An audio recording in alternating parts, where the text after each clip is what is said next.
오늘은 우리가 추수감사절로 하나님께 예배를 드리는데, 추수감사절은 한 해의 농사를 다 마치고 하나님께 감사의 제사, 감사의 예배를 드리는 구약의 절기, 신약의 예배였습니다. 성경에 하나님께서 이런 감사의 제단을 쌓으라 한 것은 물고기가 물속에 살면서도 물의 고마움을 모르고 살듯이 인간도 하나님의 은혜 속에 살면서 하나님의 은혜를 너무 은혜가 커서 모르고 삽니다.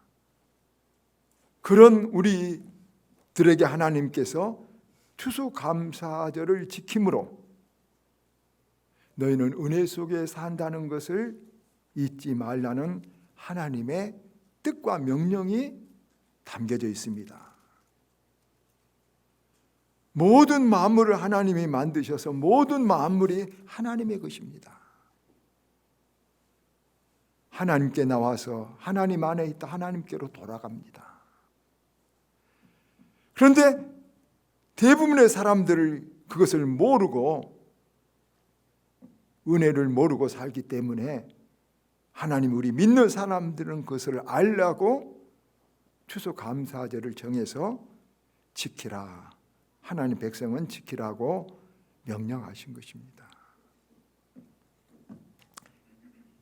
미국의 전에 카터 대통령 이야기가 유명한 이야기가 있습니다. 카터 대통령이 되기 전에 땅콩 농장을 하고 있을 때 해군에서 함께 근무하던 친한 친구가 놀러와서 농장을 구경하고 카터와 같이 여러 가지 농장 일도 살펴보고 했습니다. 그리고 점심 식사 시간에 이제 식사를 하면서 친구와 함께 앉아서 기도를 하는데, 이 카터 씨가 기도를 좀 오래 여러 가지 감사합니다, 감사합니다, 감사합니다 이렇게 기도를 했던 모양입니다. 그러자 친구가 카터에게 자네 무슨 기도를 그렇게 오래 하느냐고 좀 비꼬았던 것입니다. 그러니까 카터는 자네도 오고 농장에 여러 가지 좋은 일이 많이 있어서 감사하다네. 그러니까 친구가 또 이렇게 말한 것입니다. 나는 자네 말을 이해 못하겠네. 자네 이렇게 땀 흘리면서 고생해서 먹고 사는데, 이렇게 농사짓느라고 애를 쓰는데 자네 그건 당연한 것이지 무엇이 감사하냐. 이렇게 좀 약간 비아냥거렸던 모양입니다. 그러자 카터가 또 이렇게 말했습니다. 친하니까. 우리 농장에 자네와 똑같은 생각을 하는 짐승이 하나 있는데 그게 돼지라네. 돼지는 내가 하루도 거르지 않고 밥을 주고 집을 지어줘도 한 번도 나를 안 쳐다보고 꿀꿀꿀꿀 더 주라고만 꿀꿀거리기만 한다네. 그런데 말일세 저 개는 빵 한 조각만 던져도 껑충껑충 뛰어오르며 꼬리를 흔들며 좋아한다네. 그래서 내가 깨달은 것은 미련할수록 감사를 모른다는 것을 알았네. 그렇게 좀 카터 대통령이 꼬아서 또 말했던 모양입니다. 여러분, 에피소드지만 잘 생각해 보십시오. 그렇습니다. 감사는 생각이 깊은 사람들, 진실로 하나님의 은혜를 입었다는 것을 깨달은 사람들이 감사하지, 그렇지 않은 사람은 많은 것을 가지고도 감사할 줄 전혀 모릅니다. 그래서 오늘 감사가 얼마나 중요한가 거기에 대해서 생각해 보고자 합니다. 첫째로, 감사는 신앙의 가장 믿음에 중요한 요소라는 것을 우리는 알아야 됩니다. 흔히들 우리는 생각하기를 감사는 환경이 좋아야 감사하고 환경의 문제라고 생각하는데, 성경은 감사는 믿음의 문제라고 바랍니다. 여러분, 역사 연구를 쓴 유명한 토인비는 이렇게 말했습니다. 인간이 무상하다는 것을 알고 있으면 불교인이고, 인간의 삶의 도리를 알고 있으면 유교인이고,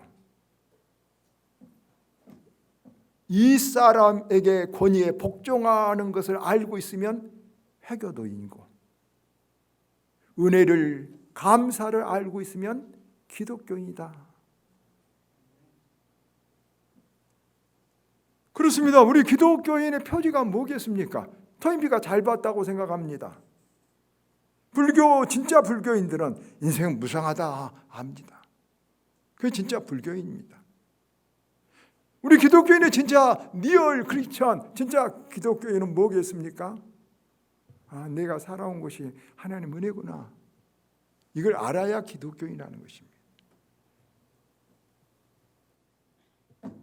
그래서 로마서 1장 21절에 보면 믿지 않는 사람들은 하나님을 영화롭게도 아니하며 감사하지도 아니하다고 그랬습니다. 유다서 1장 16절에도 안 믿는 사람들은 그들은 원망하는 자들이며 불만을 토하는 자들이라고 했습니다. 믿지 않는 사람들의 특징은 감사하지 아니하고 늘 불만과 원망을 가슴에 품고 살아가는 것입니다. 왜? 환경이 그렇다는 것입니다. 그러나 믿는 사람들의 특징은 뭐라고요? 오늘 우리가 읽은 말씀대로 범사에 감사하라는 것입니다. 그러나 우리 믿는다고 하는 사람들도 감사할 줄 모르고, 더더구나 범사에 감사한 사람들은 굉장히 드물다는 것을 알 수 있습니다. 내 마음에 들면 감사하고 내 마음에 들지 않으면 불평하고 원망하면은 리얼 크리스찬, 정말 참 성숙한 크리스찬이 못된 것입니다. 하나님의 은혜는 믿음이라는 코드로 연결되고, 하나님의 축복은 감사할 때 스위치가 켜지는 것입니다. 오늘 이 믿음이란 코드로 연결도 안 돼 믿음도 없는 사람도 있는가 하면은, 믿음은 설사 있다 할지라도 감사의 스위치를 켜지 않고 여러분 늘 감사하지 못하고 살아가는 사람들이 많이 있습니다. 그럴 때 믿는다고 하지만은 전기가 들어와도 불이 켜지지 않는 전열기구와 같이 역사가 일어나지 않고 열매가 없는 것입니다. 하나님을 기쁘시키도 못하고 하나님이 받는 복도 받지 못한 것입니다. 여러분, 우리들 이런 모든 것들을 깨닫고 감사는 믿음의 문제라는 것을 꼭 우리가 알아야 될 줄 압니다. 환경의 문제가 아닙니다. 믿음의 문제입니다. 두 번째, 감사하는 생활은 복을 받는 모드입니다. 모드란 말을 쓰는데, 모드란 말은 영어인데 어떤 특정한 상태, 특정한 작동 방법을 모드라고 합니다. 복이 들어온 방법이 감사라는 것입니다. 지리 경제학으로 노벨상을 탄 폴 크루그만이라는 사람이 여론조사에서 낸 내용입니다. 미국 모닝 컨설턴트에서 보메사에서 의뢰해서 여론조사를 했는데, 보석을 제일 어떤 사람이 많이 구입하는가 조사를 했다고 합니다. 여러분, 보석을 미국에서 어떤 사람이 제일 많이 구입하는가? 40대였다고 합니다. 그리고 중국 사람들, 유대인들. 그런데 그 중에서도 세분화해서 보니까 의미 있는 것은 그 보석을 사는 사람들의 특징 중에 하나가, 그 사람들은 늘 언어가 다른데 감사합니다, 죄송합니다, thank you, excuse me, please, 이런 진중하고 고마워하는 마음이 많이 들어있더라는 것이, 말을 가장 많이 쓰더라는 것입니다. 더 세분해서 보니까 연봉이 10만 달러 넘게, 1억이 넘으면 1억 2, 3천 되는 사람들, 이 사람들 부자들이죠. 이 사람들은 립 서비스인지 몰라도 늘 땡큐, 땡큐, 누가 조금만 해도 땡큐, 감사하다고 하면서 밝은 웃음을 늘 달고 다닙니다. 반면에 5만 달러 정도를 받은 사람들을 보니까 5만 달러만 연봉이 6천만 원입니까? 6,700. 안돼, 그런 사람들 그러더랍니다. 당연할 때만 감사합니다, 감사를 표하더랍니다. 근데 놀라운 일이 있습니다. 2만 달러 이상 가난한 사람들은, 월 200-300 미만의 사람들은 감사의 말을 거의 쓰지 않더라는 것입니다. 감사의 말을 거의 쓰지 않는다는 거예요. 익스큐즈미, 죄송합니다, 이 말도 거의 쓰지 않더라는 것입니다. 그래서 폴 크루그만 지리경제학으로 여러분 노벨상을 받은데 그 사람 거기서 이런 말합니다. 돈이 되는 말이 있다. 말도 돈이 된다. 감사합니다, 죄송합니다 라는 말이 돈이 된다. 이렇게 말하고 있습니다. 앞에서 성경에서 말한 대로 감사, 여러분 우리가 그 생각이 문이라 그랬습니다. 감사의 말, 감사의 생각하면 그 감사의 복의 문이 열린다는 것을 여러분 객관적으로, 통계적으로 우리에게 증명해 주고 있는 말입니다. 그래서 하나님이 우리에게 범사에 감사라, 범사에 감사라. 범사라는 것은 모든 때입니다. 우리가 많은 사람들이 아까 말해서 중간 정도 레벨에 사는 사람들은 좋을 때만 감사합니다. 잘 사는 사람, 정말 잘 사는 사람들, 큰 슈퍼 리치들은 어떠냐 그러면 여러분 어려울 때도 감사합니다. 내 마음대로 안 될 때도 감사합니다. 그러면 왜 어려울 때 감사하면 어떨까요? 그것이 전화위복이 되기 때문입니다. 성경에도 다 그런 애가 많이 나왔습니다. 욥기 보십시오. 욥기에 자녀들이 다 죽었습니다. 기가 막히죠. 여러분, 그런데 욥은 그때 욥기서 1장 20절에 보면 주신 자도 여호와시오 다시 가시가 자도 여호와시니 여호와 이름이 찬송을 받을지어다 하고, 욥이 하나님을 향하여 원망하지 아니하더라. 그러니까 하나님께서 그런 욥에게 마귀가 물러가고 전화위복이 와서 욥이 갑절의 축복을 받았다는 것을 여러분 우리가 잘 알지 않겠습니까? 그래서 다윗도 시편 100편 4절에서 감사함으로 그 문에 들어가라.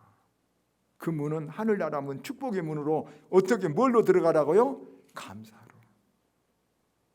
여러분, 저도 책을 조금 읽었습니다만 막 노력한다고 축복 받은 거 아니에요. 모두가 중요해요. 여러분, 아무리 하늘에서 비가 많이 쏟아져도 어떤 사람 딱 보면 그릇이 엎어져 있는 사람이 있어요. 복 못 받아요. 제가 그런 공부를 하고 있거든요, 지금. 어떤 사람 보면 그래요. 아무리 몸부림해도 모두가 틀려요. 엎어져 있는 사람이 있어요. 기울어져 있는 사람도 있어요. 구멍이 깨져가지고 다 새버린 사람도 있어요. 저는 보면 어느 정도 알아요. 감사함으로 그 문에 들어갈 수 있어요. 감사에 모두가 축복을 받을 수 있는 모두가 있기 때문에 여러분, 이번에 꼭 나는 범사에 감사하고 어려워도 감사하고 내 마음대로 안 돼도 감사하겠다는 마음을 꼭 가지시기를 바랍니다. 그것이 축복의 문으로 들어가는 길입니다. 물론 그건 어렵습니다. 왜냐하면 내 정서하고 내 마음하고 안 맞기 때문에. 그러나 우리 하나님 말씀에 순종함으로 그렇게 받아들이는 지혜가 있어야 될 줄로 믿습니다. 마지막으로 감사하는 생활은 은혜와 축복을 계속해서 받고 더 풍성하게 하는 길입니다. 여러분, 세상에는 풍파가 많습니다. 좋은 일도 있다가 어려운 일도 생겨납니다. 우리는 그때 어때야 됩니까? 좋으면 감사, 어려우면 불평합니까? 그런 사람들은 에버리지 중간 레벨 이상 못 올라갑니다. 여러분, 우리가 잘 될 때 하나님 앞에 더 감사하고 하나님 앞에 은혜를 알고 더 겸손하면은요, 더 축복이 계속되면 끝이지 않습니다. 성경에 보십시오. 한나가 남편은 작은 부인을 얻어갖고 집안이 난립니다. 기도해서 사무엘 선지자를 낳았으니까 얼마나 기쁘겠습니까? 자식을 하나 낳았습니다. 자기 품에 안고 둥실둥실해도 아까운 자식을 여러분 제단에다 갖다 바쳐버립니다. 감사합니다. 그런데 여러분 어떤 일이 일어나냐면 사무엘상 2장 21절에 보면 하나님께서 그 한나의 태를 열으셨는데 사무엘만 연 것이 아니라 세 아들, 두 딸, 5남매, 6남매를 더 주시는 것입니다. 그리고 이 한나가 여러분 이스라엘 탈무드에 보면 분이라라고 아내가 있습니다. 아내를 구박하지 않고 아내하고 잘 화목하게 살았다고 합니다. 겸손한 거죠. 자기하고 안 맞은 사람하고도 겸손하게 잘 살고 하나님 앞에 감사해서 주신 것을 바쳤더니 더 많은 자신을 주고 축복의 삶을 살았습니다. 이게 축복의 비결입니다. 반대로 똑같은 시대에 엘리 제사장이 있습니다. 엘리 제사장은 이스라엘은 12반차의 제사장 계열이 있는데 12반차로 제일 꼴찌로 엘리는 이름 없는 무명의 사람이었습니다. 그때 엘리는 겸손했습니다. 노력을 많이 해가지고 세상에 엘리가 대제사장까지, 제사장 중에 최고입니다. 이제 왕 다음에 큰 권한을 갖고 있었습니다. 그 엘리가 제사장이 딱 되고 나서 교만해지기 시작합니다. 그래가지고 여러분 사무엘상 20장 30절에 보면 선지자가 와서 당신 그 교만을 회개하라. 당신 자식들이 성전의 재물을 훔쳐 먹어버린, 다 훔쳐갑니다. 엘리 제사장 자식들이 성전의 재물들을 훔쳐갔습니다. 그래도 엘리는 네가 누구냐고 선지자 말을 조금도 안 듣고 선지자하고 대결하고 싸웁니다. 그러자 선지자가 이렇게 말합니다. 사무엘상 2장 30절에 너희 집에 대가 끊어지리라. 자식이 없으리라. 논 울음이 기수가리라.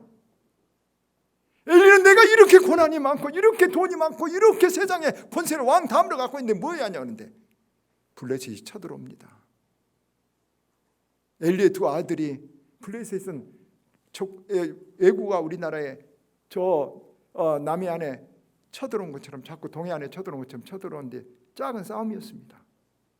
갔는데 그만 아들 홈리와 비나스가 죽어버리고 맙니다. 여러분. 갑자기 그리고 그 소식을 들은 엘리가 의자에 앉아서 있다가 뒤로 떨어져 죽어버립니다. 그리고 그 아내가 홈리의 아내가 임신했는데 낙태해봅니다. 그래서 그때 나온 말이 이가봇이라는 말이 뭔 말이냐면 여러분 이스라엘 말로 하나님의 영광이 떠나버렸구나. 어떤 사람에게입니까? 은혜를 모르고 교만한 사람에게 엘리는 절대로 자기는 견고하다고 생각했습니다.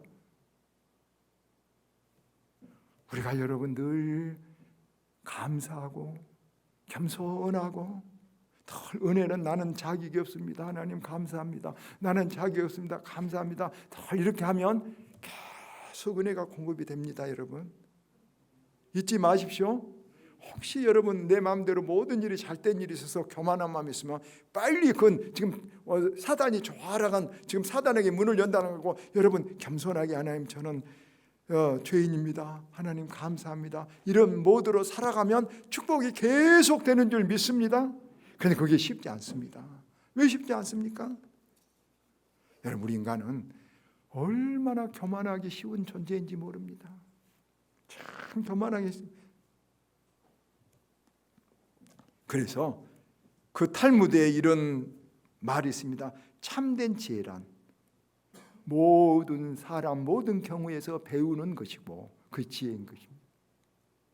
참으로 강한 사람은 자기를 다스리는 사람이며 참된 부자는 모든 것에 감사하는 자라 하는 말이 있습니다. 그렇습니다. 참된 부자는 모든 것에서 겸손하고 감사할 때 그 복이 오는 것입니다. 그래서 축복을 계속 받고 더 풍성해야 하는 방법, 감사와 겸손. 구체적으로 이런 이야기를 드리면서 말씀을 맺어가고 싶습니다. 팔이 부러졌습니다. 그러면 불평하고 대부분 원망하고 재수 없다고 하고 이렇게 하는 것이 10중 8구지 않습니까? 예수 믿는 사람은 아이고 오른손이 안 부러져서 감사합니다 해야 돼요. 아시겠죠? 또 더 생각해 보세요. 여러분, 두 다리가 안 부러져서 감사합니다. 여러분 감사해야 돼요. 또 감사해요. 병원 갈 돈이 있어서 감사합니다. 또 감사했어요. 이렇게 감사할 마음 주신 것 감사합니다. 이렇게 하면 반드시 여러분 무엇이 오냐 하면 전화위복이 됩니다. 그 감사가 좋은 일로 일어납니다. 이런 것이 어린애 같지만은 어린애 같은 마음으로 이렇게 감사해 범사에 감사한 모드로 살아야 복의 문이 열린다는 사실을 여러분 잊지 마시기를 바랍니다. 오늘부터 우리가 그렇게 사시기를 바랍니다. 또 하나 제가 말했죠. 겸손하라는 것이죠. 여러분 예수는 안 믿지만 일본의 제1의 부자 사이토 히토리가 있습니다. 그는 이렇게 말했습니다. 꼭 예수 믿는 사람처럼 겸손과 감사는 부부다. 그리고 그 부부가 낳은 자식은 축복과 성실이다. 참 좋은 말. 예수 안 믿는 사람들 꼭 예수 믿으면 겸손과 감사는 부부라는 같이 하는 것이죠. 그리고 그 자식이 뭘 낳아요? 성실과 축복을 낳는다는 거예요. 그렇습니다. 바로 그 말입니다. 겸손하고 감사하면 겸손한 자에게 감사한 자에게 여러분 함께 은혜와 축복이 있다는 것을 말해주고 있는 것입니다. 말씀을 오늘 맺습니다. 감사는 환경의 문제가 아닙니다. 여러분 환경의 문제가 아닙니다. 믿음의 문제입니다. 감사는 축복의 문을 여는 것입니다. 그래서 힘들어도 겪고 열어야 됩니다. 그리고 감사하고 겸손한 것은 그 복을 계속 유지하는 길입니다. 마귀는 압니다. 진실로 그가 하나님 앞에 감사하는지, 진실로 그가 겸손하는지 하나님은 아십니다. 그래서 우리는 때로는 너무 힘들어서 주저앉아 울고 싶을 때라도 하나님 감사합니다, 하나님 감사합니다 하면서 하나님 앞에 울면서라도 감사하려고 몸부림할 때 성령이 우리에게 역사해 주셔서 우리 마음을 평안케 하시고 감사로 역사해 주시는 줄 믿습니다. 그래서 도리어 말하고 싶습니다. 어려울 때일수록 감사하십시다. 어려울 때일수록 더 하나님께 감사하는 이 믿음의 지혜, 이 축복의 지혜를 우리가 이 추수감사절에 가질 수 있기를 바랍니다. 오늘 추수감사절 하나님 앞에 헌금한 것이 추수감사절의 의미는 다 아닙니다. 그건 지극히 작은 것이고 그것을 감사를 깨달아는 것이지 하나님 물질이 없어 달라는 것은 절대 아닙니다. 우리에게 제일 하나님 기뻐한 것은 하나님 이제 말씀대로 감사하게 살겠습니다. 어떤 경우도 제가 하나님 앞에 범사로 감사하겠습니다. 이렇게 말할 때 하나님 앞에 제일 좋은 심령을 바치는 산제사가 되는 것입니다.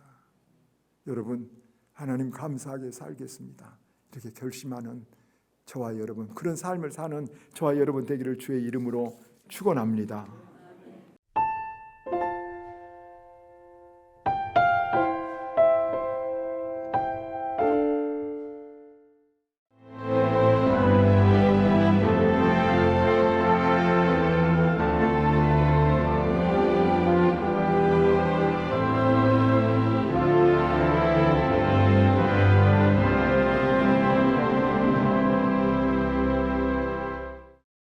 추워질수록 겨울이 깊어갈수록 더욱 선명해지는 애기 동백 섬 겨울꽃 축제. 새하얀 눈꽃 아래로 새빨간 애기 동백 사이로 천천히 걸어보는 이 겨울, 가장 따뜻한 겨울을 만나세요. 천사섬 신안 섬 겨울꽃 애기 동백 축제.